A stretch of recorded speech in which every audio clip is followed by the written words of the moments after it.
아멘. 하나님을 노래하다 시리즈 세 번째 시간, 가장 깊은 절망 속에서라는 말씀의 제목으로 하나님의 말씀 선포하겠습니다. 가장 깊은 절망 속에서. 여러분은 여러분의 인생 중에 가장 깊은 절망을 마주해 보신 적이 있으십니까? 아마 있으실 거예요. 가장 깊은 어떤 절망의 자리가 분명 저와 여러분 우리들의 삶 가운데 한 번쯤은 있었을 것입니다. 때론 어떤 분은 아마 지금을 살아가는 이 시간 속에서 가장 깊은 절망의 그러한 벽을, 그러한 절벽을 마주한 분도 계실 거라 믿습니다. 그런데 여러분, 이러한 절망의 자리에서 과연 우리가 느껴야 하고 우리가 알아야 하는 것이 과연 무엇인가? 저도 저의 인생을 되돌아보면 저희 가정에도 분명히 수많은 어려움, 깊은 절망의 자리가 있었지만 그 중에서도 가장 깊은 절망을 느꼈던 때가 있었던 것 같아요. 저희가 네바다주 리노에서 부목사로 살 때 저희는 저희 딸 라린이를 얻게 되었어요. 물론 이제 늦은 나이에 결혼을 해서 갖게 되는 첫 아이였지만, 그런데 그때 저희 가족에게 찾아왔던 가장 큰 절망의 슬픔은 저희 딸이 선천적인 질병을 앓고 태어났다라는 것이었어요. 뭐 아시는 분들도 계시겠지만 저희가 그렇게 귀하게 얻은 딸이 튜뷸러스 스클로시스라는 어떤 그러한 질병의 선천적 유전자적 질병을 앓고 태어났다라는 것을 알게 되고, 의사 검사하고 이런 것을 하면서 저희 아내가 일주일 동안 식음을 전폐하고 일어나지 못했던 것들을 저는 기억을 해요. 저는 아무렇지 않은 듯 교회에 출근해서 부목사로 교회를 섬겼었지만, 그러한 절망의 자리가 저희에게도 있었고 아마 이곳에 계신 여러분들에게도 있었고 또 계신 분, 앞으로 일어날 분들도 우리에게 있다라는 사실이죠. 그런데 제가 그러한 것들을 경험하며 느꼈던 것이 있어요. 우리 인생이 가장 깊은 절망 속에서 그 절망을 경험할 때 너무나도 희한한 것은 주변 사람들은 그 절망을 온전하게 이해하지 못한다라는 거예요. 아무리 사람들이 온갖 말로 우리들을 위로한다 해도 또 그것이 우리에게 큰 위로가 되지도 못한다라는 거예요. 그저 우리가 마주한 그 절망의 자리 속에서 흐느껴 울고 우리가 애통할 때, 그때 과연 우리는 어떠한 마음으로 그 절망을 마주하고 그 절망 속에서 과연 우리는 무엇을 발견하고 무엇을 깨달아야 하는가? 오늘 우리가 묵상한 시편 143편은 하나님을 믿는 믿음의 백성들이 가장 깊은 절망을 마주하였을 때 그 마주한 자리의 삶 속에서 과연 우리는 어떠한 모습으로 하나님을 마주하고 하나님과 나아가야 하는지에 대해서 설명해 주고 있습니다. 오늘 저와 여러분들에게 주시는 이 말씀 속에서 저는 우리가 마주했던 그 절망의 자리, 그러나 또 앞으로 우리가 마주해야 할지도 모르는, 할 수 있는 그 절망의 자리, 과연 그때 나는 무엇을 할 수 있는가? 이것에 대한 깊이 있는 말씀의 고찰을 저와 여러분이 다윗의 삶을 통해, 다윗의 모습을 통해 함께 배워나가시는 아름답고 귀한 시간 되시기를 간절히 축복합니다. 오늘 말씀을 들여다보면요, 다윗은요 자신의 삶을요 너무나도 처참하고 비참한 삶, 어려운 삶의 상태로 표현하고 있습니다. 오늘 말씀 1절 말씀은 이렇게 시작돼요. 여호와여 내 기도를 들으시며 내 간구에 귀를 기울이소서. 아멘. 오늘 그가 기도하고 있어요. 그런데 뭐라고 말하냐면, 주님 내 기도 좀 들어주세요. 내 간구에 귀 좀 기울여 주세요. 그러면 주님이 귀를 이렇게 갖다가 내 입에다가 댈 거라고 생각하지만, 이 귀를 기울이시고의 단어를 히브리어로 살펴보면 이 단어는 말하는, 그 기도하고 간구한 사람이 자신의 입을 옮겨서 그의 귓가에 가까이 가서 말하는 거예요. 가까이. 그럼 다윗이 가까이 하나님께 나가고 있어요. 오늘 이 이야기의 배경이 무엇인지 아세요? 시편 143편은요 그에게 가장 큰 절망으로 그가 느껴졌던, 사실 다윗의 삶 속에 절망이 많았잖아요. 그런데 오늘 그가 느낀 이 절망이 가장 컸던 것은 자신의 아들로부터 쫓김을 당하고 있다는 상태였거든요. 시편 143편의 배경은 자신의 아들 압살롬으로부터 도망하는 그 도망의 자리에서 하나님께 드렸던 노래이고 찬양이에요. 그리고 그의 그 기도는 사실 앞서서 우리가 어제 말씀에서 살펴보았던 그가 이제 아둘람굴에 숨어서 사울을 피해 숨었던 것보다 더 크고 더 아픈 깊은 절망의 자리로 그에게 새겨져 있다는 거예요. 우리가 그것을 어떻게 하는가? 오늘 그가 말씀 속에서 이 자신의 삶의 상태를 묘사하는데 뭐라고 말하냐면, 좀 전에 읽었던 1절 말씀에 보면 주의 진실과 의로 내게 응답해달라고 이야기하고 있어요. 하나님께 가까이 나가서 기도하는데 첫 번째로 주의 진실과 의로 내게 응답해달라 기도해요. 주의 진실과 의로 내게 응답해달라, 이 기도에 어떤 영적 의미가 보이세요? 여러분, 그가 지금 살고 있는 다윗의 이 상황 속에서요, 자신의 상태 안에서 이 세상엔 진실이 없다, 의로운 게 없다라고 그가 느끼고 있는 거예요. 다윗의 느낌은, 지금 다윗이 느끼는 감정은, 하나님, 내가 이 세상에서 지금 살고 있는데 지금 내게는 하나님 주의 진실이 하나도 진실이 있는 것 같지도 않고 의로움도 없는 이 상태예요. 그러니 주님만은 내게 진실과 의로 내게 말씀해 주세요라고 이야기하는 거, 청원하는 거예요. 그리고 두 번째로 그의 상태를 나타내 주는 구절이 또 나오는데, 그것이 뭐냐면 3절 그리고 4절이에요. 내 원수가 내 영혼을 핍박하며 내 생명이 땅에 엎어서 나로 죽은 지 오랜 자 같이 나를 암흑 속에 두었나이다. 자기 자신이 죽은 자 같대요. 시체 같다라는 거예요. 자기에게 생명이 없는 것 같다라는 호소를 하고 있어요. 하나님, 내가 지금 너무나도 죽은 자 같이 사는 것 같아요. 살 힘도 없어요 라고 말하는 거죠. 그러면서 그 이유를 말하는데 4절에 보니까 내 심령이 속에서 상하여 내 마음이 내 속에서 참담하다. 여기서 말하는 참담하다를 히브리어 단어로 샤함이라는 단어인데, 여러분, 이것은 메뚜기 떼가 지나가서 논밭을 쓸어버린 것 같은 완전히 황폐한 자기 자신의 초라함과 비참함을 자기가 토로하고 있어요. 지금 다윗의 상태가 이래요. 그런데 여기서 끝나지 않아요. 한 가지 자신의 상태를 더 말해주는 구절이 7절에 나오는데, 여호와여 속히 내게 응답하소서 기도하며 나아가면서 하는 말이 내 영이 피곤하나이다 라고 얘기하고 있어요. 내 영이 피곤하대요. 그의 영적 상태를 그가 진단합니다. 내가 지금 영이 너무 피곤하대요. 영이 지쳐있어요. 여러분, 영이 지쳐있으면 뭐죠? 기도도 잘 안 돼요. 신앙적인 열정도 안 나요. 교회 뭐 그까 했고 지금은 기도도 안 되고, 뭐 교회 가서 뭐해, 내가 회복도 못할 것 같은데 라는 그런 생각이 그에게 찾아올 수 있죠. 그런데 그가 말하는 것은 내 영이 지금 너무나도 피곤하니까 주님 얼굴을 내려서 피하지 말아주세요. 나 좀 봐주세요. 내 영이 회복할 수 있게. 내가 주님 얼굴이라도 배우면, 내가 주님이 내 앞에 계시고 나와 함께 하심을 내가 느끼고 확신할 수 있는 은혜가 있다면 내가 조금 힘을 낼 수 있을 것 같아요 라고 지금 그의 영적 상태를 진단하며 자신의 상태를 이야기하고 있습니다. 다윗이 나타내는 현 상태의 이 모습, 사실 이것이 바로 가장 깊은 절망 속에 서 있는 자들의 모습이에요. 좀 더 나아가 이 모습은 저와 여러분, 우리들의 모습입니다. 참담하다, 비참하다. 사울 왕에게 쫓겼을 때와는 또 다른 어나더 레벨의 이야기예요. 장인어른이었긴 하지만 그러나 자기가 직접 자신의 씨로 낳았던 자신의 아들 압살롬에게 쫓기는 그 장면과 그 상황은요, 정말로 최악이었을 거예요. 그래서 그가 느꼈던 가장 깊은 절망의 자리들, 그 절망의 자리 속에서 오늘 그가 느끼고 있는 이러한 현 상태의 이런 비참, 참담하다라고 표현되어지는 이 절망의 자리, 그런데 그가 이 자리를 마주했을 때 그가 어떻게 이 가장 깊은 절망을 뚫고 나아가는가? 오늘 저는 저와 여러분에게 이것을 두 가지의 말씀으로 함께 나눠보려 합니다. 그래서 여러분, 가장 깊은 절망 속에서 오늘 우리에게 주시는 첫 번째 말씀은요, 우리는 복음의 역사를 이해하여 우리의 소망이 되시는 하나님을 갈망해야 한다는 것입니다. 우리는 복음의 역사를 이해하여 우리의 소망이 되시는 하나님을 갈망해야 한다. 여러분, 분명히 오늘 말씀 1절에서는요, 다윗이 가장 먼저 여호와여 내 기도를 들어달라고 간구하고 있습니다. 내 간구에 귀를 기울여달라고 하고 있어요. 7절 말씀에도 동일합니다. 여호와여 속히 내게 응답해 주세요라는 기도의 자세로 나가요. 그리고 자신의 삶의 현 상태를 주님 앞에 이야기하죠. 그런데 그게 다였을까요?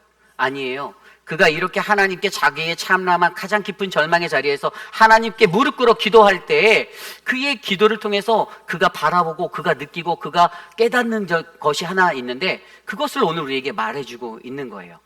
하나님을 갈급해하고 있다. 그것이 어떻게 보이는가? 오늘 말씀 5절 6절입니다. 내가 옛날을 기억하고 주의 모든 행하신 것을 읊조리며 주의 손이 행하는 일을 생각하고 주를 향하여 손을 펴고 내 영혼이 마른 땅같이 주를 사모하나이다. 아멘.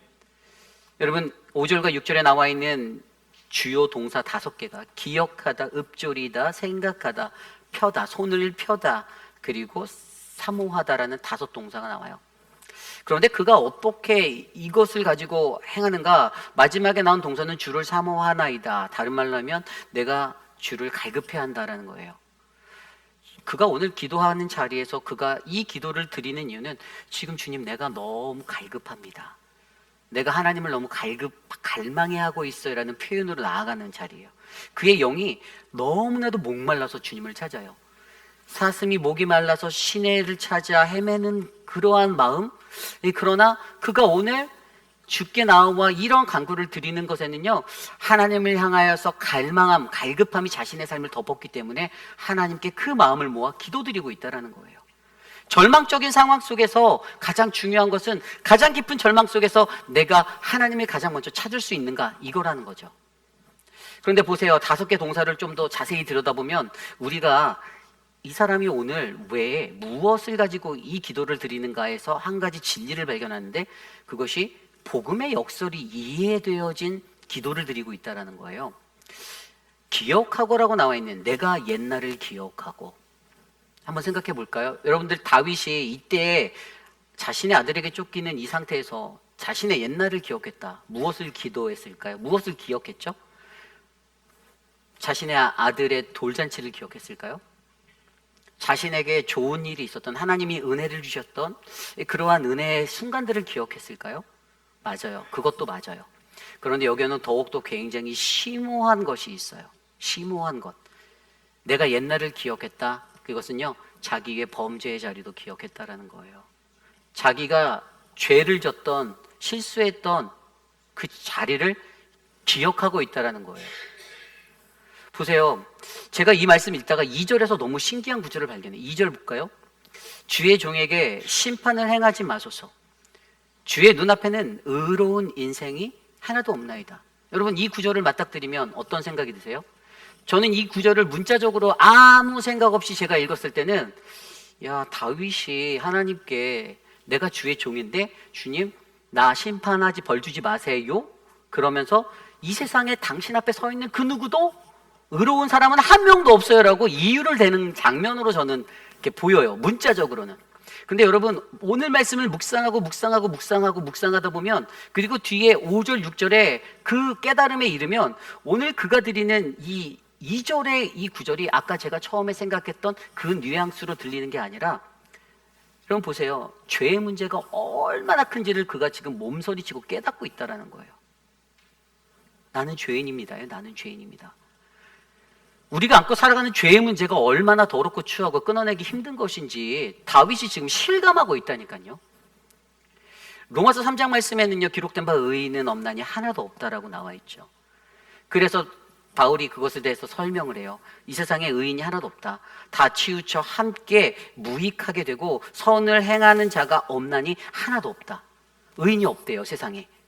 그러면서 뭐라고 말했냐면, 로마서 3장 20절에 가면, 그러므로 율법의 행위는 그 앞에 의롭다 하심을 얻는 육체가 없나니 율법으로서는 죄를 깨달음이라. 아멘. 그래서 바울이 이거 3장의 요 구절을 가지고 이것을 이야기하면 뭘 주장했어요? 칭의론. 의인은 믿음으로 살리라. 믿음으로 구원에 이른다라는 칭의론을 제시했던 게 사도 바울이에요. 여러분, 이 고민이요, 바울에게 있었던 것처럼 모든 하나님의 믿는 사람들에게 가장 중요한 것은 죄에 대한 고민이 우리들의 삶에 묻어 있어야 돼요. 하나님 앞에 최고의 참회를 드린다. 여러분, 오늘 143편은요 참회시 7편이 있어요. 시편에 나오는 거. 근데 그 참회시 중에 마지막 7번째 참회시예요. 참회시라는 그 전제를 제가 알고선 이 본문을 들여다보고 있었는데, 2절 9절을 봤을 때 주의 종에게 심판하지 마시고 주의 눈앞에는 의로운 인생 하나도 없으니 다 쌤쌤이니 그냥 나도 넘어가 주세요라고 말하는 것처럼 들리는 이 구절을 뒤에 나오는 하나님의 말씀을 정말 깊이 있게 묵상하고 하다 보면, 그렇게 건성으로 면책권을 요구하며 나아가는 다윗이 아니라, 주님 내가 지금 엄청난 죄와 싸움을 하고 있고 사투를 하고 있는데, 주님 내가 이 죄를 나의 힘으로는 이길 수 없는데, 나는 죄인인데 그리고 나는 이 문제를 내 힘으로는 해결할 수 없는데, 그래서 나에게는 주님이 너무나도 필요합니다의 간구로 들려야 이게 정상인 거예요. 여러분, 오늘 말씀 들여다보세요. 5절에 내가 옛날을 기억하고, 좋은 것만 기억했던 거 아니에요. 자기가 나라를 만들고 강하게 부하게 이스라엘을 이끌었던 그때를, 자기가 물맷돌 하나로 골리앗을 이겼던 그 승리의 환호성의 자리를 기억만 했던 것이 아니에요. 물론 그것도 기억했어요. 그러나 가장 먼저 그의 마음에 덮쳤던 것은 내가 지금 얼마나 이 죄에 묶여 시달리고 있고, 내가 얼마나 치열하게 이 죄와 싸우고 있는지, 내가 죄인이구나, 내가 죄인이구나를 그가 느끼며 하나님 앞에 서고 있다는 것입니다. 여러분, 오늘 우리들의 삶 가운데 가장 중요한 것은요, 복음의 역설을 이해하기 위해서, 하나님을 갈망하기 위한 첫 번째 이 복음의 역설을 이해하기 위해서 우리가 이해하는 것은요, 내가 죄인이고 우리의 힘으로는 아무것도 할 수 없다. 그러니 오직 하나님만이, 그리스도만이 내게 필요하다라는 이 믿음의 전제가 필요하다라는 거예요. 그가 그것을 기억합니다. 기억하다, 히브리어 자카르라는 단어예요. 단순히 생각만 하고 그냥 단순히 잊지 않고 상기하는 것이 아니에요. 이것은 자신의 삶의 행동으로 연결되어지는 단어라고 전에 말씀드렸어요. 이 자카르라는 기억을 하면 그것은 우리 삶의 변화로, 하나님의 내게 주셨던 약속과 은혜들이 내 죄를 덮어 내가 변화될 수 있는 원동력이 될 수 있는 게 히브리어 자카르예요. 그리고 그 뒤에 나오잖아요. 모든 주에 행하신 것을 읊조리다. 이 단어도 제가 말씀드렸죠. 히브리어 하가. 근데 이 단어는 뭐였죠? 메디테이트 하는 거예요. 조용한 소리로 읊조리는 거, 묵상하는 거예요. 삶의 지혜를 얻는 거라고 말씀드렸어요. 과거를 돌아봐 내 죄를 보고 하나님의 은혜를 보고 그 은혜를 계속 묵상하며, 주님, 내가 어떻게 살아야 합니까? 그럼 내가 어떻게 살아야 되죠? 내가 예전에 죄인이었던 그 나의 밧세바의 그 죄인의 자리 어떻게 살아야 합니까? 회개했지만 하나님이 거두어 가셨던 그 생명도 기억났을 거예요. 그런데 지금은 또 다른 아들에게 쫓기고 있어요. 그런데 그가 주의 손이 행하신 그 일들을 읊조리고 주의 손이 행하신 일을 생각하고, 이거 히브리어 하샤브라는 단어에서 했는데 이거는 마음으로 숙고하는 거예요.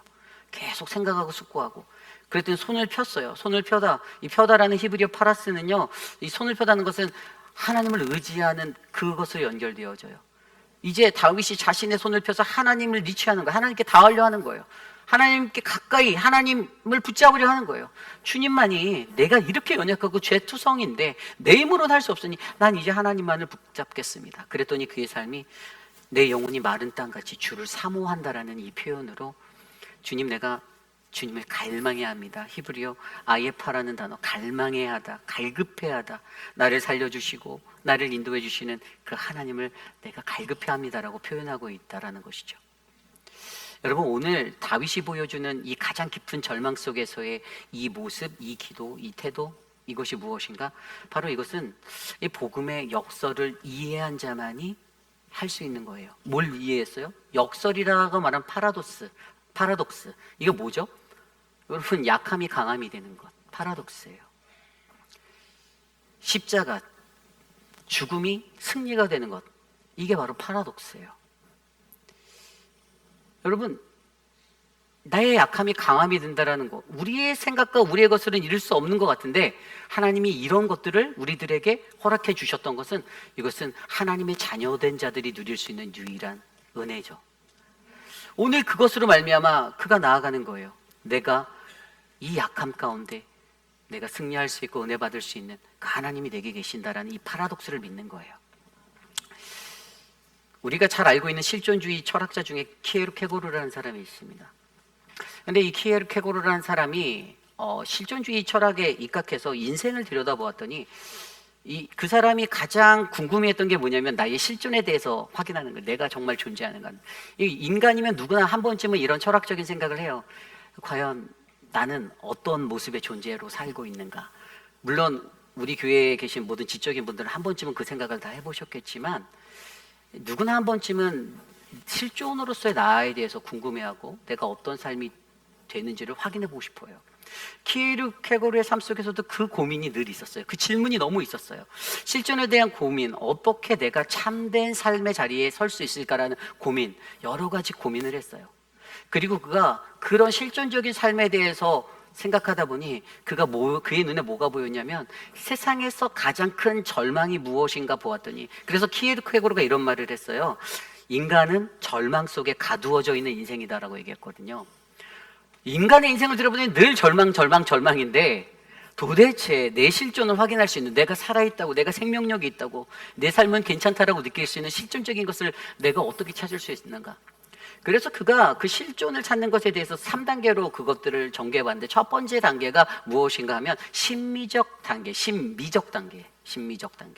이게 심미적 단계가 뭐냐면요, 자기의 기쁨, 환희, 나의 행복을 위해서 쾌락을 쫓아 살아가는 인생을 말하는 거예요.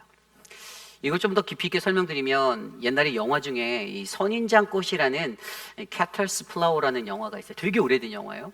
근데 그 영화의 주인공이 줄리안인데, 이 줄리안이요, 여자를 좋아해요. 잘생겼나 봐요. 근데 본인이 유부남이 아닌데도 여자들을 만날 때마다 난 유부남이야라고 얘기해요. 그런데 어떻게 됐을까요? 계속 그러다 보니까 그의 마음은 결혼은 하기 싫어요. 그런데 자기가 여자들하고 놀고 연애하는 건 너무 좋아. 인생이 너무 행복해. 내 실존적인 나의 존재감을 느낄 수 있는 그 줄리안의 희열의 자리가 바로 그것이었어요. 거짓말하고 그렇게 살다가 보니까 결국에 인생이 꼬여요. 그런데 그것뿐만이 아니에요. 우리가 잘 알고 있는 우리가 잘 알듯이 모차르트가 되게 유명한 이 오페라 뮤지컬들도 만들었잖아요. 그런데 그 중에 돈 조반이라는 게 있어요. 우리가 잘 알고 있는 피가로의 결혼, 이런 뮤지컬도 있지만, 그 사람이 크리에이트했던 뮤지컬 중에 돈 조반이라는 게 있는데, 거기에 나오는 돈 조반이도 무려 1,003명의 여자들과 이렇게 연애를 하고 교제를 하는데, 그냥 그 사람의 삶은 자신이 그곳에서 자기의 실존적인 나의 존재의 희열을 느껴요.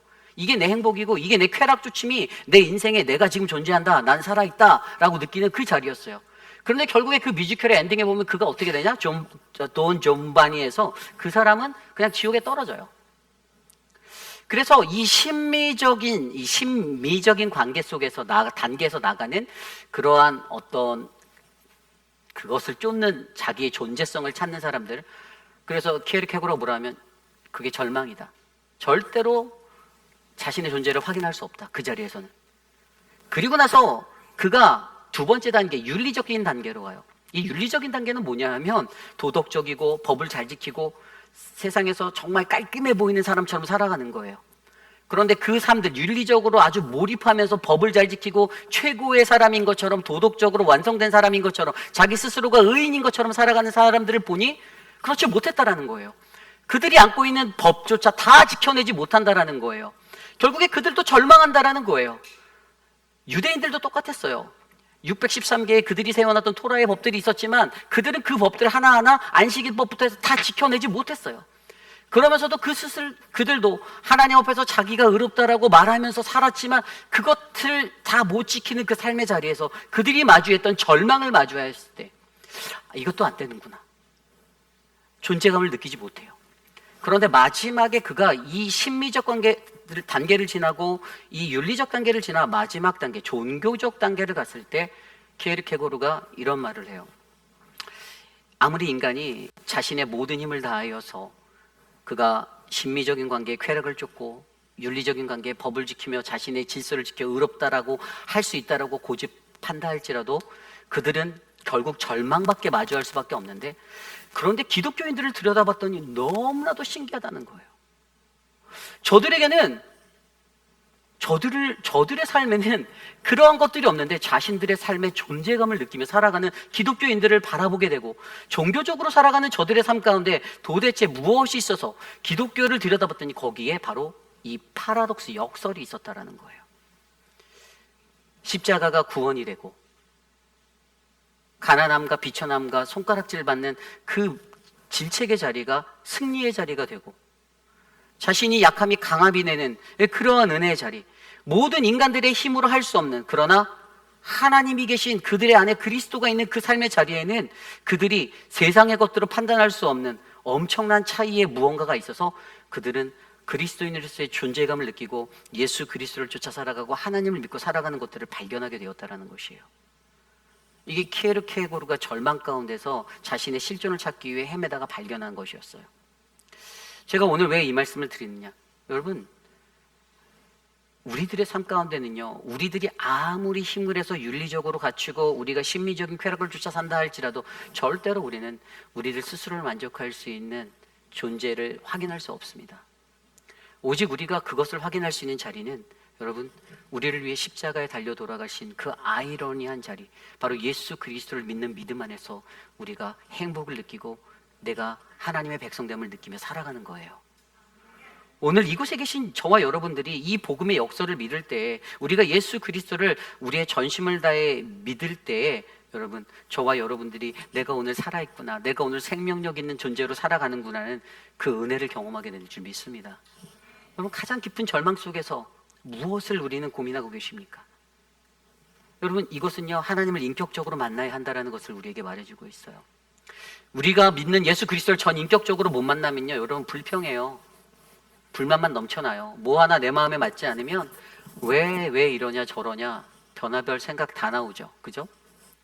그런데 하나님의 이 파라독스 복음의 역설을 이해하는 자는요, 거꾸로 생각하거든요. 반대로 생각하거든요. 고난이 기쁨이 되는 거, 그 자리가 이해가 되거든요. 근데 고난이 이해가 안 된다라는 것은 예수님을 인격적으로 만나본 기록이 자기 삶에 없어요. 교회는 오래 다녔어도, 신앙생활 오래 했어도, 발은 담갔는데 안 돼요. 그러면 인간적인 그것들이 부딪힐 때 마음이 상하고 싸우게 되고, 정말 우리가 복음 때문에 생명을 얻고 죽고 사는 그 문제, 복음의 문제가 아닌 그냥 사이드에 놀려진 뭐 우리들의 예산이 어떻게 결정되어야 하나, 뭐 돈의 문제, 이런 것들 때문에 나 안 해 이래 버리고 그냥 그러고 살아가는 인생 된다라는 거예요. 정말 중요한 거예요. 문제는 하나입니다. 가장 깊은 절망을 경험했을 때 그 자리에서 나의 죄를 들여다보고 내가 죄인임을, 내가 연약함을, 복음의 역설이 제대로 이해된 그 삶을 이해해서 나에게는 주님이 필요합니다. 이 절망 속에서 건지실 분은 하나님밖에 없으니 주님, 내가 하나님을 갈망합니다라고 이야기하는 그 은혜가 저는 저와 여러분에게 넘쳐나기를 간절히 기도합니다. 여러분, 이런 복음의 역설을 생각하면 욥이 생각나잖아요. 자기 스스로가 의롭다라고 하나님께 칭찬받았던 인생인데 하나님이 어느 날 그를 테스트하려고 시험하려고 싹 다 걷어가셨어요. 그리고 그가 마지막에 42장 5절에 가면 그가 고백하는 게 뭐죠? 막 친구들과 악교하고 막 그러면서 지나온 그 마지막 그가 발견했던 건 42장 5절에 내가 죽게 대하여 귀로 듣기만 하였사오나 이제 눈으로 주님을 배움나니. 아멘. 여러분, 이 눈으로 봤다는 게 그냥 눈앞에 물리적인 하나님을 발견했다 이건 줄 아시면 아니에요. 인격적으로 하나님 만났다라는 거예요. 그가 인격적으로 하나님을 전인격적으로 만났어요. 뒤집어졌어요. 그게 있었더니 어떻게, 그 반응이 어떻게 일어납니까? 6절에 보면요, 그러므로 내가 스스로 거두어 드리고 티끌과 재 가운데서 회개하나이다. 아멘. 진정한 회개가 일어났어요. 스스로 다 거둬들였대요. 자기가 쏟아놨던 모든 것들 그 부끄럽게 여겼다라는 거예요. 그러면서 하나님 앞에 회개했어요. 여러분, 이게 진짜예요. 이런 게 진짜 모습이에요. 가장 깊은 절망 속에서 하나님, 왜 나 교회 생활 열심히 하고 정말 잘 살았는데 왜 나한테 이 어려움 주세요? 왜 나한테 내 삶을 이렇게 망가뜨리세요? 나 힘들어 죽겠는데, 나 근데 교회 일도 열심히 했어요. 주님, 나 정말 다른 사람한테 나쁜 말 한마디도 안 했어요. 근데 오늘 내가 왜 이 고난을 겪어야 하죠가 아니에요. 다윗이 보여줬던 것처럼 가장 깊은 절망을 마주한 것 속에서 그는 죄의 문제가 얼마나 큰지를 몸소 느꼈고 깨달았다니까요. 그래서 이 죄의 문제를 해결하기 위해서는 오직 주님 당신의 은혜가 내게 필요합니다를 요청했던 거죠. 저는 오늘 이곳에 계신 저와 여러분들, 우리 모두에게 그러한 하나님의 은혜가 열리기를 간절히 기도합니다. 여러분, 복음의 역설을 이해하시기 바랍니다. 바르게 이해하세요. 힘들다라고 포기하고 안 하고 그런 인생 되지 마시길 부탁드립니다. 세상에 안 힘든 게 어디 있습니까? 다 힘들죠. 세상에 가장 쉬운 게 또 어디 있겠어요? 다 어려워요. 저보다 더 오래 살 사람보다 더 잘하실 거 아니에요, 그죠? 근데 이 복음의 역사를 이해하면요, 십자가의 고난이 우리에게 기쁨이 되고 내가 느끼지 못하는 어떤 얻을 수 없는 유익이 없다 할지라도 무익한 것이 내게 유익이 된다라는 이 정말 아이러니한 이 복음의 역설, 파라독스 때문에 여러분 우리는 하나님을 바라볼 수 있고 하나님을 갈망할 수 있습니다. 저와 여러분들에게 그 은혜의 삶이 열리는 아름다운 우리 모두가 되시기를 간절히 축복합니다. 이것이 오늘 말씀의 첫 번째, 가장 깊은 절망 속에서 우리는 복음의 역설을 이해하여 우리의 소망 되시는 하나님을 갈망해야 합니다입니다. 오늘 마지막으로 두 번째, 가장 깊은 절망 속에서 우리에게 두시는 두 번째 말씀은요, 우리는 우리의 일상에서 하나님을 만날 기도의 자리를 정하셔야만 합니다. 아멘. 오늘 말씀 8절 말씀에 보면 이제 이 구절이 1절부터 6절까지 나오다가 중간에 8절로 가기 전에, 7절 8절로 가기 전에 셀라라는 단어가 딱 보여요. 이 셀라, 여러분 궁금하잖아요. 이 셀라가 뭘까요? 이거는 잠깐의 음악적인 표현을 잠깐 멈추는 거예요. 이게 시편이잖아요. 노래를 하다 잠깐 멈추는 거예요. 악기 연주를 멈추는 거예요. 그런데 왜 그렇게 하는가? 이 셀라라는 것을 통해서 무엇인가를 말하고자 했냐면, 너희가 잠깐 묵상하고 하나님의 앞에 있었던 하나님의 그 말씀을 묵상하고 너희가 기억하고 생각해봐라. 그런데 다윗이 5장 5절 6절에서 무엇했어요? 기억하고, 옛날을 기억하고, 내 죄를 기억하고, 하나님을 기억하고, 묵상하고, 읊조리고, 메디테이션 하고선, 그리고 내 손을 펴서 하나님을 붙잡고 사모한다라고 갈급함의 것들을 표현했잖아요. 이런 것이 나오기 위해서 잠깐 이것 뒤에 그가 잠깐 퍼즐을 딱 했어요. 멈췄어요. 그랬더니 그의 삶에 어떤 반응이 일어났냐? 그게 바로 8절이었어요. 아침에 나로 하여금 주의 인자한 말씀을 듣게 하소서. 내가 주를 의뢰함이니이다. 내가 다닐 길을 알게 하소서. 내가 내 영혼을 주께 드림이니이다. 아멘. 여러분, 레귤러리 하고 있는 다윗의 기도의 자세가 보이십니까? 이 깨달음이 앞에서 깊은 절망 속에 이 깨달음이 일어난 자의 변화가 일상의 기도를 세팅하게 만들었어요. 물론 이전부터 그가 기도했던 거예요. 다윗에게는 이게 습관적으로 되어져 있었던, 훈련적으로 잘 되어져 있었던 사람이었어요. 그냥 하나님께 묻고 또 묻고를 반복했던 그러한 인생이었습니다. 그런데 그가 오늘 하나님께, 주님, 내가 아침에 나에게 내가 당신의 말씀을 들을 수 있는 그 은혜를 주세요라고 기도하고 있어요. 가장 먼저 기도했던 게 하나님 말씀을 들을 수 있게 해달라고 기도하잖아요. 그래서 저는 새벽 예배에 열심히 나오시는 많은 분들을 축복합니다. 그리고 새벽에 여러분들의 초소에서 각자 기도하시는 분들도 축복합니다. 그리고 새벽이 아닌 다른 시간에 여러분들이 시간을 설정해서 하나님을 만나고자 하는 그 모든 것들을 축복합니다. 여러분들이 세워놓은 그 시간에 하나님의 말씀을 듣겠다라고 갈급한 심령으로 나아가는 그 은혜가 여러분들의 인생길을 탄탄대로로 만들어 놓을 줄 믿어요. 근데 다윗이 그러한 삶을 하고 있었어요. 내가 이 아침에 하나님을 만나야 하는데, 하나님의 음성을 들어야 되는데, 하나님이 무슨 점집에 용한 사람처럼 답을 주는 게 아니라 그냥 그분의 말씀을 들려주시는 거예요. 그게 그 음성을 내가 듣는 거예요. 그랬더니 뭐라고 말합니까? 주를 의지한다. 내가 주를 의뢰함이니이다. 이거 찬양이 있거든요.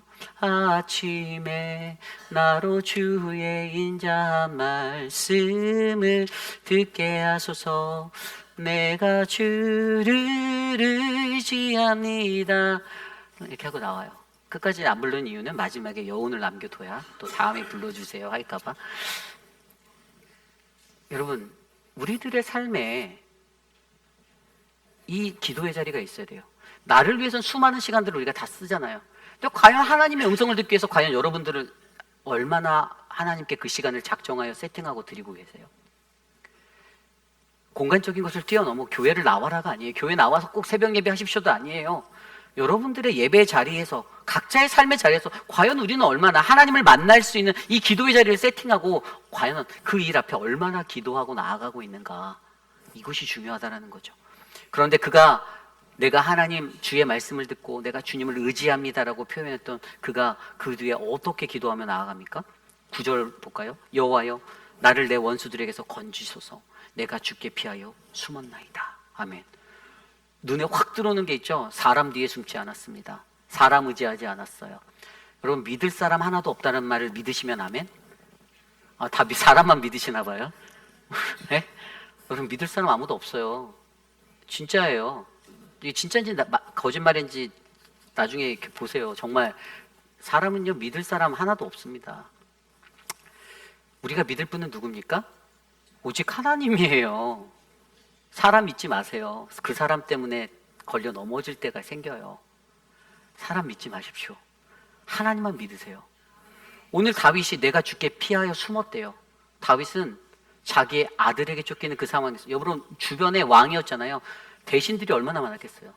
막 살살거렸던 참모들이 얼마나 많았겠어요. 왕이시여 하면서 뭐 갖은 막 이렇게 다윗이 막 이렇게 기침 한 번만 막 물 떠다 주는 애들이 막 수도 없이 있었을 거예요. 그런데 그들을 믿지 않았다니까요. 그 사람들이 다 배신 때려서 쫓기는, 압살롬에게 쫓기는 다윗을 향해서 이제 다윗의 시대는 끝났다라고 그들이 말해요. 저물었다라고 그들 입으로 얘기해요. 부하들이요. 여러분, 하나님밖에 숨을 때 피할 자가 없다라는 거예요. 세상 사람 그 누구도 그를 도와줄 수 없다라는 것을 그가 철저히 깨달았어요. 그랬더니 10절에 뭐라고 말합니까? 주는 나의 하나님이시니 나를 가르쳐 주의 뜻을 행하게 하소서. 주의 영은 선하시니 나를 공평한 땅에 인도하소서. 11절, 여호와여 주의 이름을 위하여 나를 살리시고 주의 의로 내 영혼을 환난에서 끌어내 주소서. 주의 인자하심으로 나의 원수들을 끊으시고 내 영혼을 괴롭게 하는 자는 다 멸하소서. 아멘. 이 세 구절에서 보이는 한 가지, 주어가 나에서 주로 바뀌었어요. 다윗이 주어로 하나님을 두어요. 하나님, 이게 뭐냐면 하나님의 뜻대로, 하나님의 뜻이 자기를 통해서 이루어질 수 있도록 자기가 엎드리는 거예요. 그래서 이 도움이 어디서 오는가? 내가 아닌 거예요. 내가 하겠다, 내가 돕겠다, 누가 돕겠다, 이게 아니라 하나님이 그의 도움이 되어 주시니 내가 하나님만 의지하고, 하나님이 나를 살려주시고, 하나님이 나를 환난에서 끊어주시고, 하나님이 내 원수들을 끊어내주시고, 하나님이 그들을 멸하여 주시는 이 모두가 하나님의 것이다라고 그가 고백하고 있어요. 그러면서 가장 결정적인 은혜로운 고백을 마지막에 마침표를, 피리어드를 딱 찍으면서 말하죠. 나는 주의 종이니이다. 아멘. 우리 옆 사람에게 말할까요? 나는 주의 종입니다. 여러분들 주님의 종 되시기를 바랍니다. 사람의 종 되지 마십시오. 사람 말 듣고 쏠깃해서 확 움직여서 사람의 그 종의 멍에 쓰지 마시길 바랍니다. 주의 종이다. 여기에서 나오는 히브리어 단어, I'm your servant라고 말하는 히브리 단어, 에베드라는 단어가 있습니다. 이것은 에베드, 종은 천한 일을 하는 사람을 말해요. 그런데 성경에서 히브리어 이 원어가 가지고 있는 영적인 의미가 쓰임을 받는 자라는 의미가 있어요. 여러분, 우리는 종이 될 때 쓰임 받을 수 있습니다. 이게 역설의 원리, 파라독스예요. 겸손한 자를 높이시는 하나님. 자기가 높이려고 백날 자기를 높여보세요. 절대 안 높아집니다. 거의 추락해요. 거의 추락. 이게 믿음의 원리예요. 그러니까 복음의 원리를 이해하면 아무리 자기 입으로 자기 자랑하고 다니고 자기를 높여도 결국에 저 밑에 그 지구 멘틀 속으로 뚫고 지나가서 반대편 극으로 빠져나가게 하시는 분이 하나님이세요. 근데 우리 하나님은 겸손한 사람, 그냥 드러내지 않아도, 말하지 않아도 하나님이 겸손한 자를 가장 높게 세워주시는 하나님이심을 저와 여러분이 믿으셔야 돼요. 이게 복음의 사람의 능력이에요. 근데 다윗이 그걸 깨달았어요. 나는 주의 종이에요. I'm your servant. 내가 당신의 에베드입니다 라고 말하며, 그 에베드의 의미가 가장 낮아지는 모습이긴, 천한 곳에서 일하는 자이긴 하지만 그는 영적으로 알았죠. 하나님께 쓰임받은 자는 바로 이 에베드다. 여러분, 저와 여러분의 삶에 저는 이런 은혜가 넘쳐나길 기도드려요. 근데 이 능력이 어디서 났습니까? 다윗은 시간을 정해서 기도했어요. 그죠? 성경 속에 보면 다니엘도 그랬어요. 다니엘이 시간을 정해서 기도합니다. 페르시아 왕의 그 조소에 따라 그 반대파 세력들이 음모하고 음해에서 일어났던 이 다니엘 죽이기의 그 작전 속에서도 그는 그 조소가 내려졌을 때, 다니엘서 6장 10절 말씀에 보면 다니엘이 이 조소에 왕의 도장이 찍힌 것을 알고 자기 집에 들어가서 윗방에 올라가 예루살렘으로 향한 창문을 열고 전에 하였던 대로 하루 3번씩 무릎을 꿇고 기도하며 그의 하나님께 감사하였더라. 아멘. 정해진 기도가 있었습니다. 그 기도를 놓치지 않았더니 어떻게 됐어요? 결국에 하나님이 그를 사자굴 에서 건져주셨어요. 여러분, 오늘 이러한 은혜가 저는 저와 여러분의 삶을 덮길 원해요. 정해진 기도를 놓치지 마십시오. 시간을 세우세요. 하나님 앞에 드리세요. 내가 이 시간만큼은, 내가 하늘이 두 쪽이 나도 그럴 일은 있을 수도 있지만, 그러나 기도를 꼭 하겠습니다. 하나님 만나겠습니다. 주님의 음성을 내가 듣겠습니다. 내가 하나님을 의뢰하고 신뢰하고 의지하며 나가는 이것을 내가 훈련받겠습니다라고 고백하는 저와 여러분, 우리 모두의 인생이 되시기를 간절히 축복합니다. 이것이 바로 오늘 우리에게 주신 하나님의 말씀, 가장 깊은 절망 속에서 우리는 우리의 일상에서 하나님을 만날 기도의 자리를 정해야 한다입니다. 이제 말씀을 정리하고자 합니다. 오늘 말씀을 들으며 여러분, 저와 여러분들의 삶을 한번 돌아보시길 바랍니다. 우리들의 삶에 가장 깊은 절망의 자리가 분명히 있었어요. 그런데 남들의 눈에는요, 남이 당하는 그 깊은 절망의 자리가 그렇게 크게 느껴지지 않아요. 저도 마찬가지일 거예요. 좀 덜 느껴져요. 그렇지 않나요? 성도들 중에 어떤 분이 아프다고 해서 제가 목사기 때문에 책임감을 갖고 신방은 가지만, 그런데 중요한 것은 그들의 삶의 그 깊은 절망의 그 자리를 제가 다 이해하지 못하고 있구나라는 걸 저는 느낄 때가 너무나도 많아요. 여러분, 아까 제가 앞서 설명드렸던 저희 가정의 그런 가정사, 근데 미안하지만 아시는 분도 계시지만 여러분들 이해 못하세요. 왠지 알아요? 저희 아이가 아침 저녁으로 약을 먹고 살아도 수많은 검진을 받아, 여러분들 자세히 모르세요. 저희가 얘기 안 하는 것도 있지만 그냥 여러분들 눈에는 야, 쟤 괜찮아 보이는데, 저 아이 괜찮아 보이는데 뭐가 잘 크고 있구만. 그런데 부모로서 살아가는 우리들의 그 절망의 자리에 거했던 우리들의 마음은 달라요. 아무도 이해할 수 없다는 걸 전혀 알아요. 여러분들의 삶의 자리도 동일하죠. 제가 다 이해 못해요. 같은 이웃이라는 형제 자매로서의 같은 우리 믿음의 공동체 안의 사람들도 절대 이해 못해요. 에이, 저 사람은 돈이 좀 많으니까 잘 알아서 하게. 그렇지 않아요. 그들이 처한 그 절망의 자리에서 그들이 쏟아놓는 그 아픔의 자리를 우리는 절대 이해할 수 없어요. 그러나 하나님이 그 절망의 자리를 마주한 때에 우리에게 무엇을 바랐는가? 하나님, 왜 내가 이 자리에 서야 하죠? 하나님, 이건 아니잖아요 라는 원망과 불평. 다른 사람, 너 때문에 왜 저 사람이 여기에 있어서, 저 사람이 왜 이런 말을 해서, 이것이 아니라는 거예요. 내가 연약해서, 내가 죄인이라서, 내가 지금 나의 힘으로 살아가려고 했던 나의 모습 때문에 내가 이 고난에 섰는데, 그런데 여기에서 내가 하나님을 잊고 살았구나. 하나님이 내게 필요한데, 그 하나님이 내게 너무나도 필요한데, 그런데 그 하나님을 내가 잊었구나.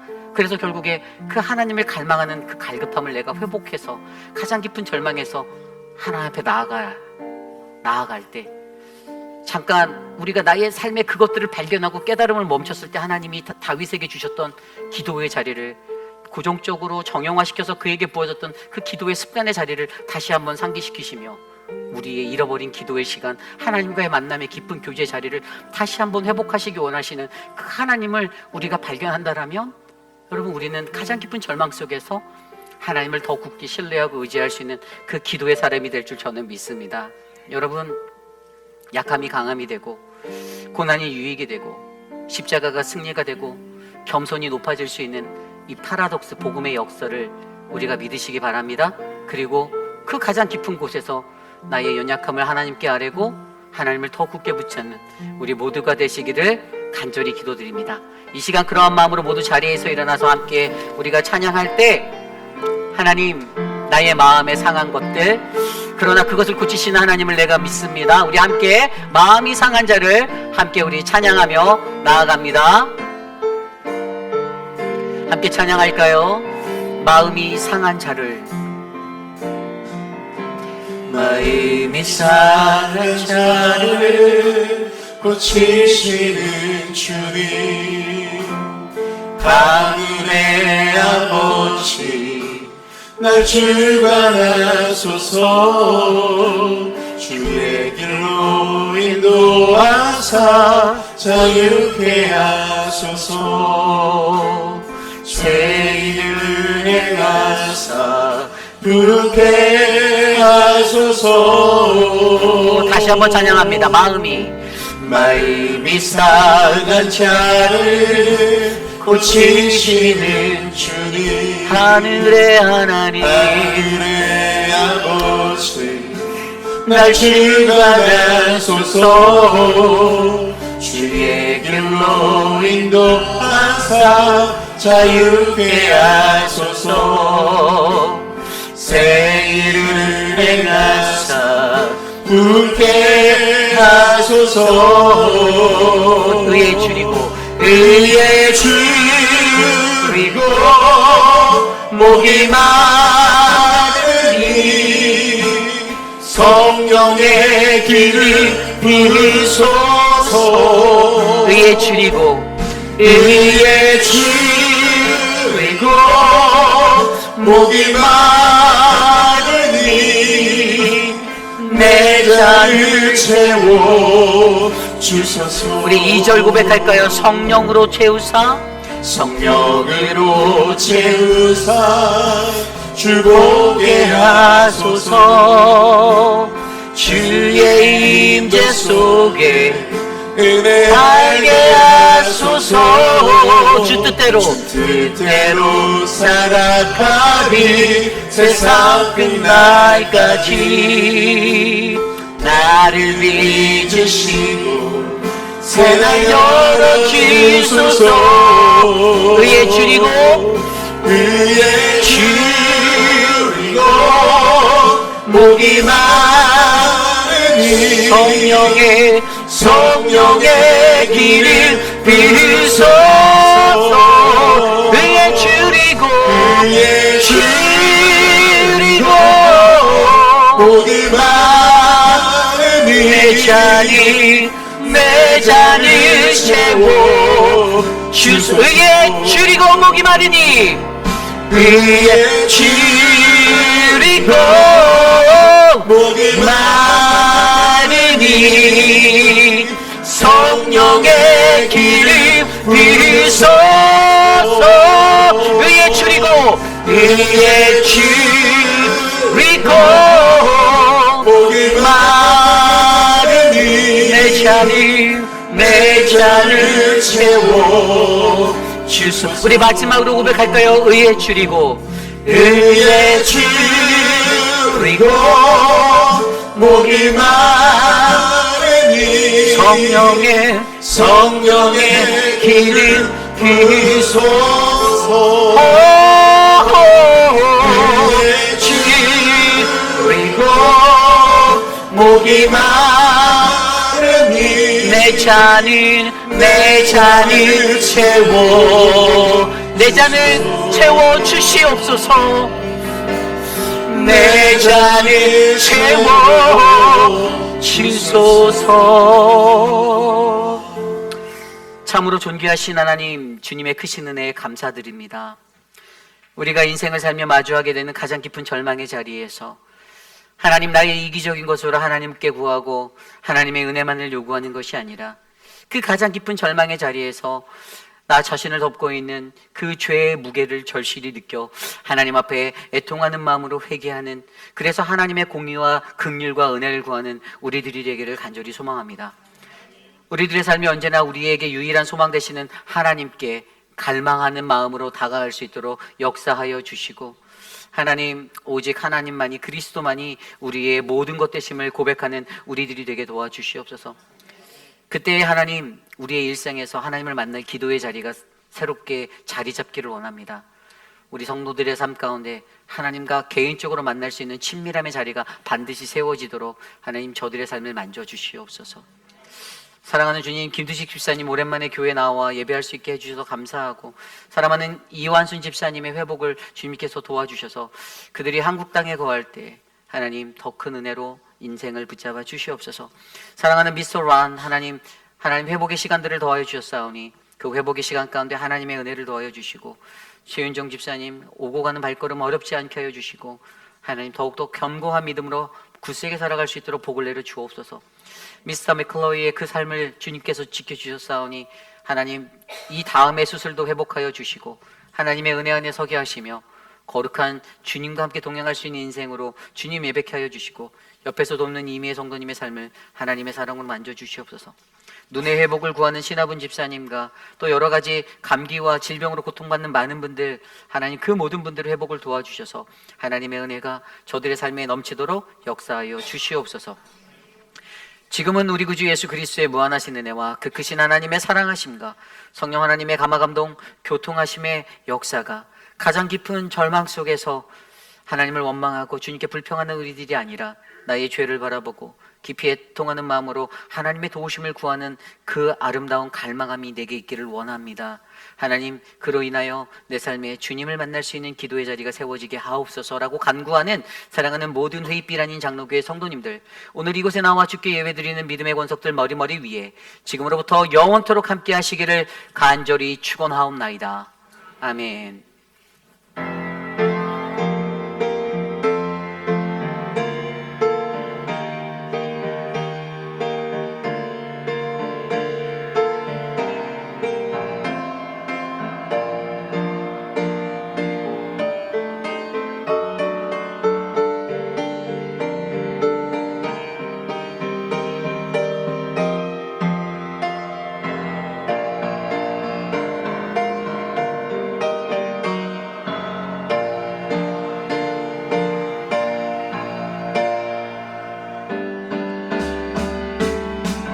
그의 선